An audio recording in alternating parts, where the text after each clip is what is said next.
Hello, I'm Melissa Clarkson at the University of Kentucky. My group is called Endless Form Studio, and we do anatomical representation. And my presentation is Semantically Augmented Graphic Libraries as Visual Standards for Anatomy and Phenotypes.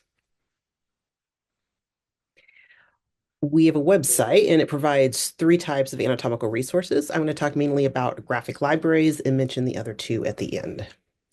So there is a need for visual standards that depict anatomy and phenotypes. What I have on the screen is some work from another group years ago on a classification system for hemifacial microsomia. And you can see how useful it is to have pictures associated with this. So we're taking this idea, but making it much more accessible and much bigger. So we develop evidence-based graphic libraries to serve as visual standards. What I have on the screen are photos of skulls and some examples from the interparietal graphic library. So some folks have an extra bone at the back of their head, generally known as an interparietal bone. And I have a whole library of graphics about these. And the important thing is evidence-based means these are based on specimens, clinical photographs, deep literature research to support making these graphics because the graphics are not single specimens, they're types of anatomy and variations that exist. And these graphics are designed using composable elements. So on the left, I have an overlay of the lines from the interparietal library. On the right, I'm showing you how we compose lines to make a library showing cleft lip. So going from elements, either regions or lines, to units, which are combinations we want to reuse in multiple graphics, to reusing that lower lip in those three graphics. And our graphics are designed for use in intelligent information systems. So everything we do has an identifier. Every single line has an identifier, every unit, every graphic, such that if you would type one of these IRIs into a web browser, it would bring you to an information page to tell you about it. And so we also map graphics for phenotypes to ontologies and terminologies because they're kind of a visual representation of what that term means in that terminology or ontology. Here's an example of a demo we have for browsing cleft lip phenotypes and seeing how they map to ICD-11 and MESH and disease ontology and human phenotype ontology and such. All right, so libraries for cleft lip and interparietal bone are up on the website and available, and there are many others in progress dealing with cleft palate and kidney and tooth and much more about skulls and ear variations and infringed genitalia and such, all coming soon. Okay, so that was about the graphic libraries and a bit about the graphic descriptor ontology. So this is what supplies much of the semantics behind the graphics, and I have created an illustrated ontology browser for this. So one of the things that we want to put in machine readable form is the view of the graphic. In other words, what side of the anatomy is represented, the anterior, posterior, lateral, etc. And so this is demonstrating a class called Adaxial View. And I've got a picture down there showing that we not only do human anatomy, but we do other organisms, including plants. And finally, our image repository. This is a collection of photos that we're sharing publicly.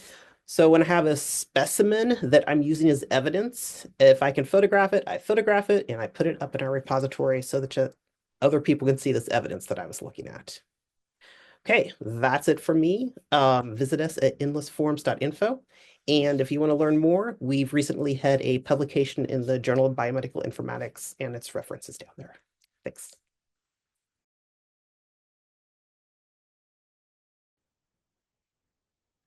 Good afternoon, everyone. My name is Juxiang Wang. In my talk, I will present our work on the development of a computable phenotype for tobacco usage in the OMAP Common Data Model. Accurate identification of tobacco use is essential for research and public health. Traditional methods based on EHR data often use a simple yes or no answer.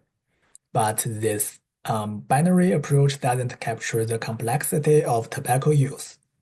Therefore, our goal is to create a phenotype that classifies people as current smokers, former smokers, and non-smokers at a specific time.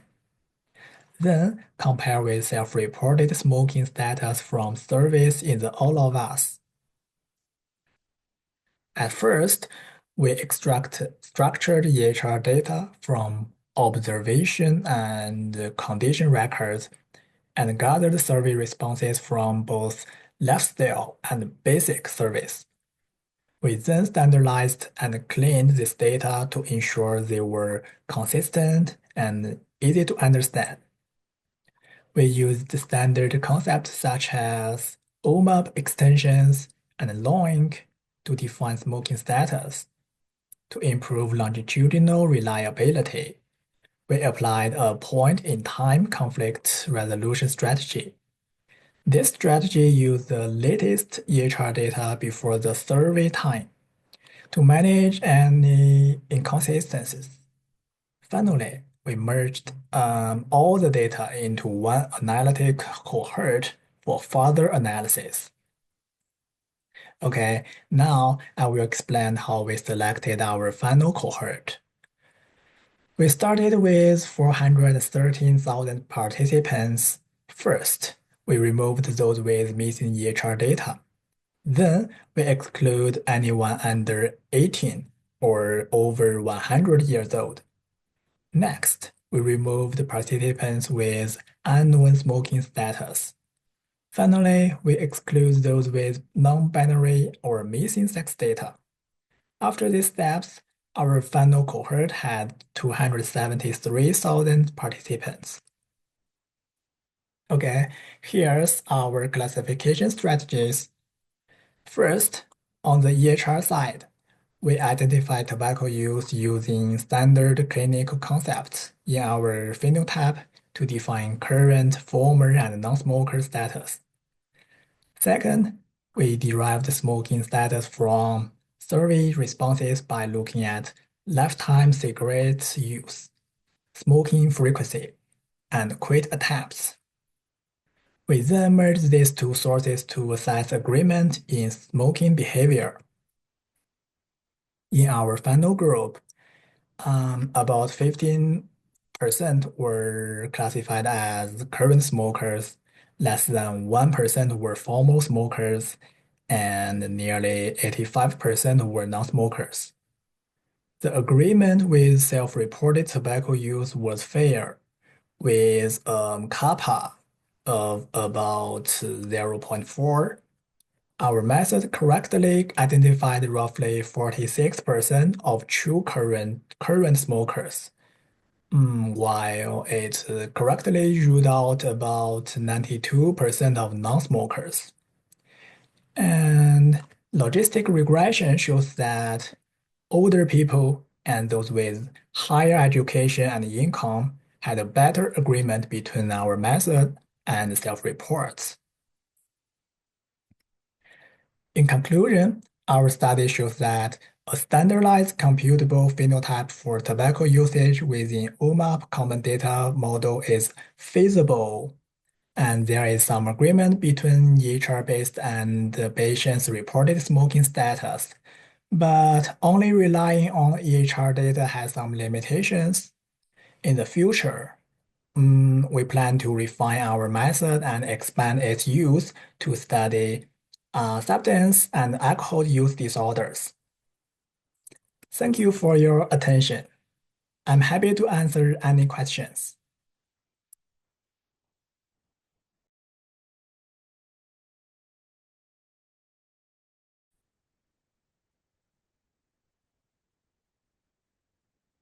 Hello, everyone, and thank you so much for being here today. I want to start by letting you know that I have permission from Epic to use their logo in this presentation. But just to clarify, I am not sponsored or represented by anyone. The visuals that you see here are entirely my intellectual designs, and they were created with a lot of passion and thought. I'm excited to share this work with you, and I appreciate your attention. So let me walk you through a study that we conducted on implementing and validating a rule-based algorithm for classifying cases and controls in a rotator cuff tear study at UT Southwestern.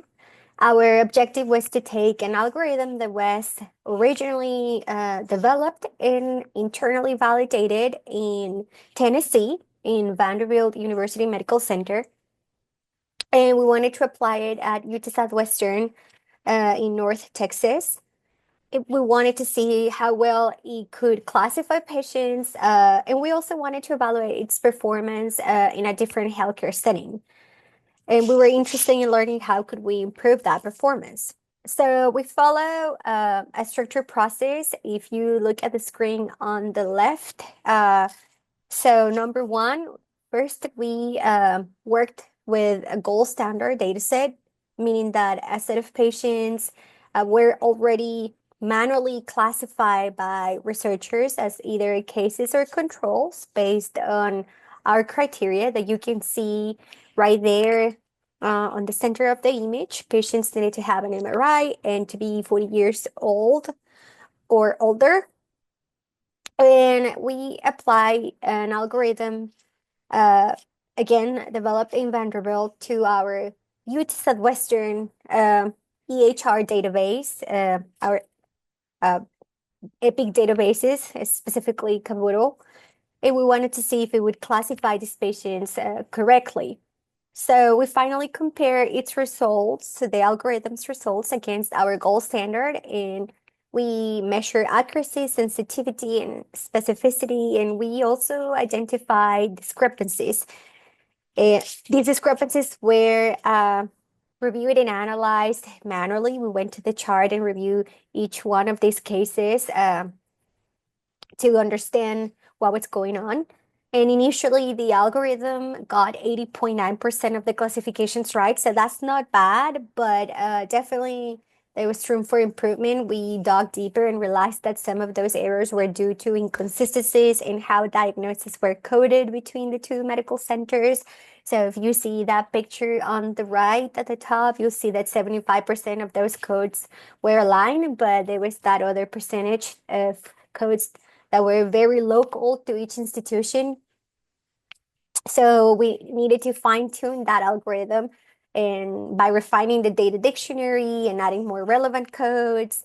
And it was not only about coding practices, but we ensured this algorithm had a lot of temporal restrictions. For example, we needed to find a specific series of codes repeated across the chart, one after the other in 1 year period. So that would help us identify correctly these patients. And after we did all that fine tuning, we showed that here that there was a sensitivity of 94, meaning that it correctly identified 94% of cases, and specificity of 0.76, meaning that it identifies 70% of the controls correctly. So the takeaways here is that sharing case control algorithms across institutions can be really valuable for EHR-based research, specifically when you are trying to use them in a multi-site research cohort. And this implementation helped uncover that we had 12 data entry errors, which is not bad from a record from a data set that had 500 records or so. When researchers were entering these classifications manually, we needed to account for human error anyway. And this is also a really good way to reinforce data validation. At the end, the algorithm aligned most closely with radiology's reports, likely because it was designed around radiology impressions. And that really highlighted how different clinical perspectives can impact how algorithms perform. Thank you so much for your time.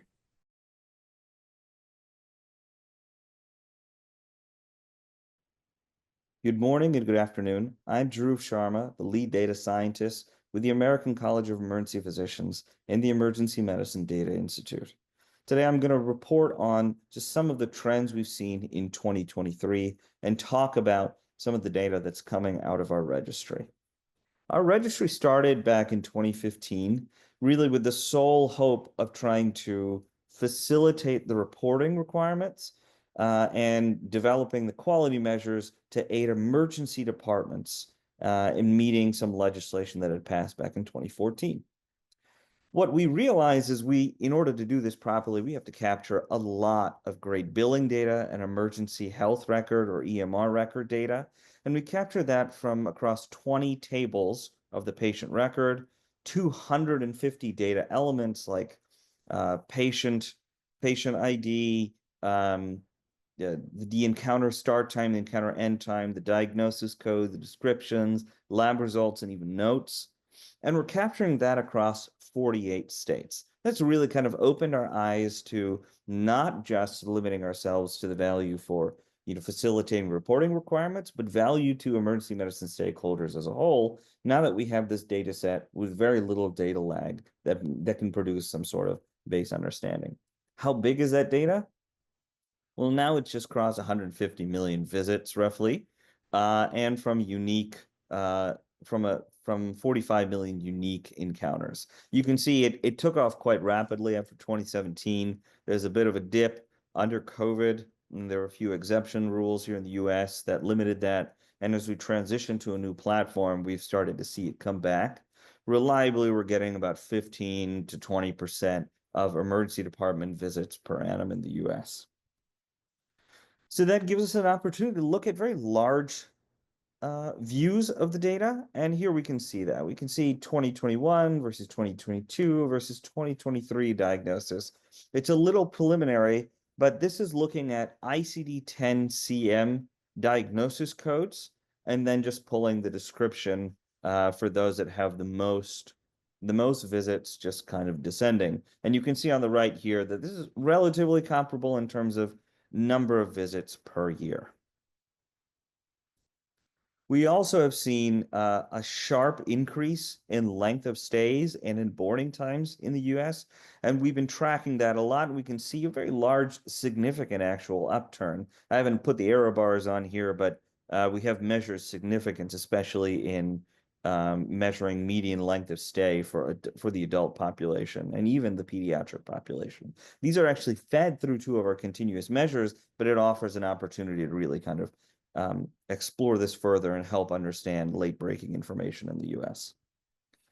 The other thing that we can do is dive into very specific use cases. And in the past, I've talked about ruptured abdominal aortic aneurysm and looking at very rare cases, but we can also look at just late-breaking stuff that's happening as it's developing. Last year, I talked about co-testing for STIs, HIV and syphilis and GC-clam, so that we can kind of track what's happening with the rise in visits with congenital syphilis. But we also thought that this really has a target of co-testing with pregnancy as well. So we published an abstract around this using really CEDAR data or our registry data, I should say, I apologize, and comparing it to a couple of other data sources in the US. We looked specifically at 16 million encounters that had an ICD-10 diagnosis, and then we found 1.4 million with any pregnancy test result. We had a presumed positive way of calculating this. 152,000 of that had a presumed positive pregnancy. And then we looked at, did we get a syphilis test? Did we get an HIV test? Did we get a gonorrhea, chlamydia, or GC-clam test during the visit? As you see, those numbers are very low. So just to sum up, we have in the Emergency Medicine Data Institute access to a registry that gives us late-breaking information at both a large and a small snapshot, and we continue to explore various ways to understand what's happening at the ED with as little data lag as possible. Thank you. I hope you all have a great conference.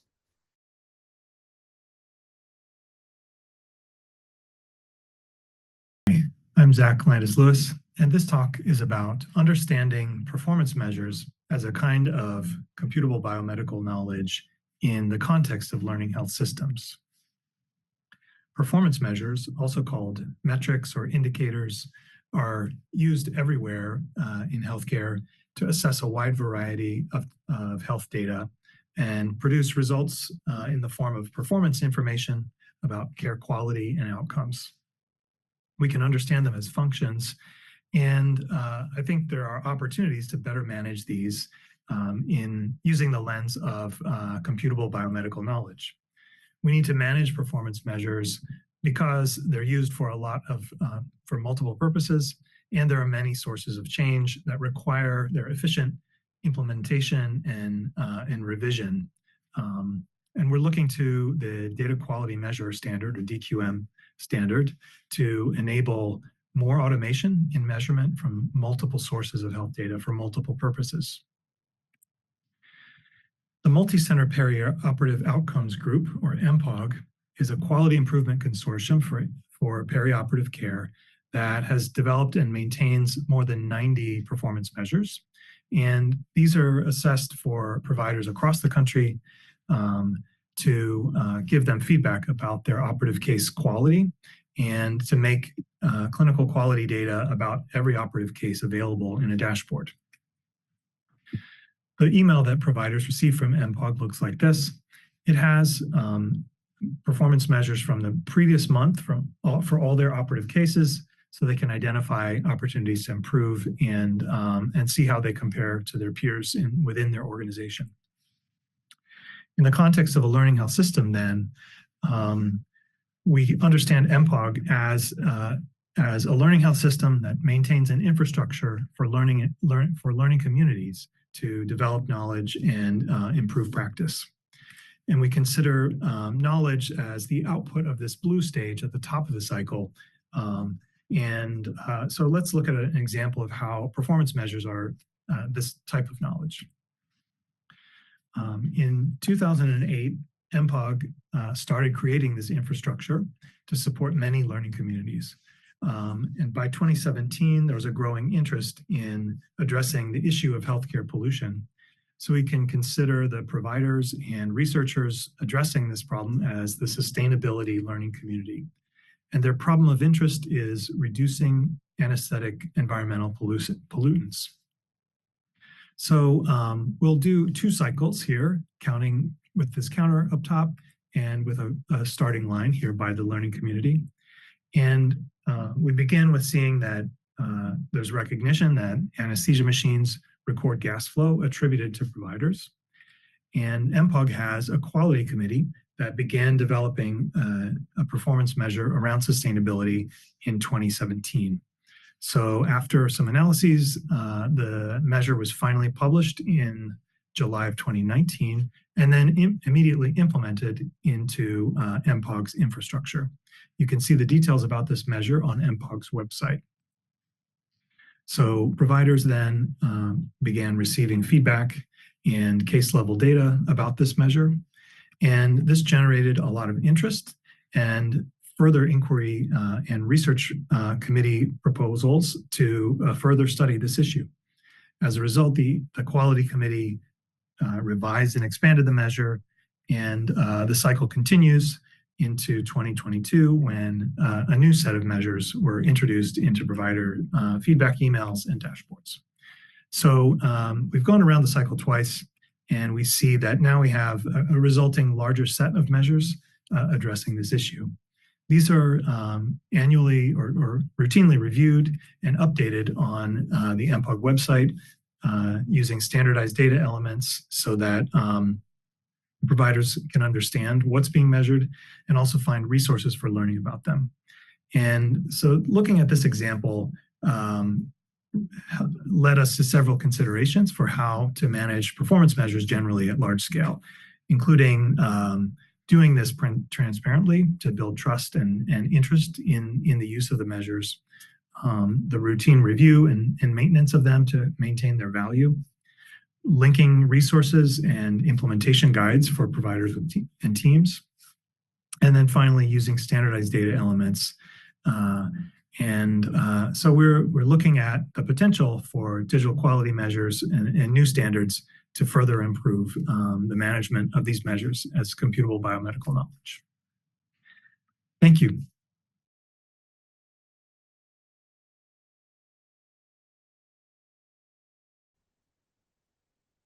Good evening, everyone. I'm here to present our ongoing work on the ontology combination and the integration for the data from HubMap and the KPMP. So HubMap and the KPMP are both NIH-funded initiative aimed to collecting the clinical data from different populations.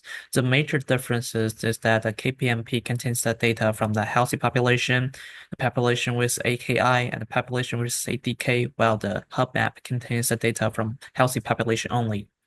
So in precision medicine, we always face a lot of data that contains a huge amount of the heterogeneous and the homogeneous variable. Ontology method allow us to combine them and analysis in a different way. So previously, we have conducted ontology-based work to analyze the data from KPMP, and we have identified the highly expressed SPP1 genes under AKI condition.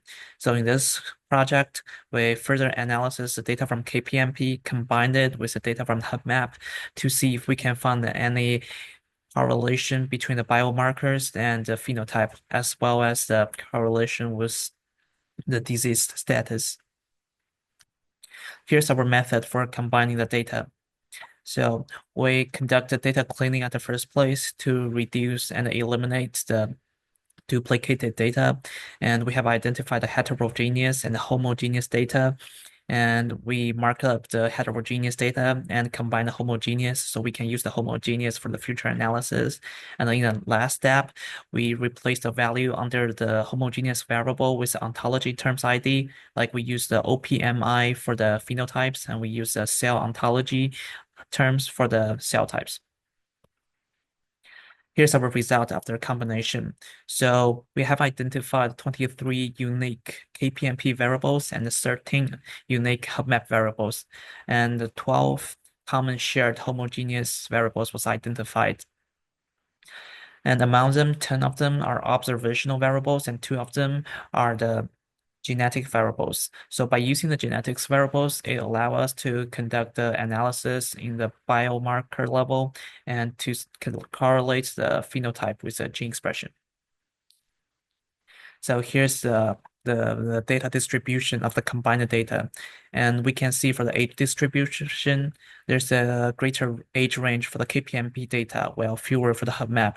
And also the KPMP data contains more female population and the sample from the female, but the HubMap contains relatively small amount of the sample from the female, and the majority of them come from the male. Also, from the cell distribution, we can see the HubMap contains a greater amount of the cell types than the KPMP, and we actually found out the common cell types shared by both KPMP and the HubMap conducted a further analysis on the gene expression, which will be showed in the next slide.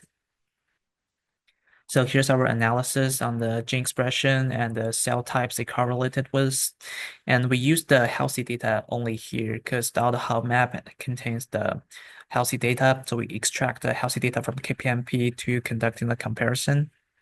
As we can see from the graph, the HubMap had a higher expression on the S100A6 genes and also B2M genes. Well, the KPMP doesn't really have that amount of the gene expression on those two, which is kind of interesting. And we are conducting the research on that to see if that can be correlated with specific phenotype.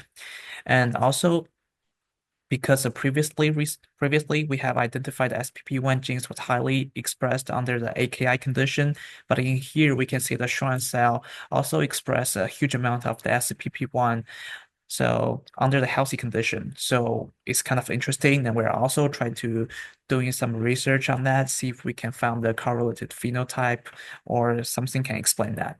That's work we have done so far. Thank you so much.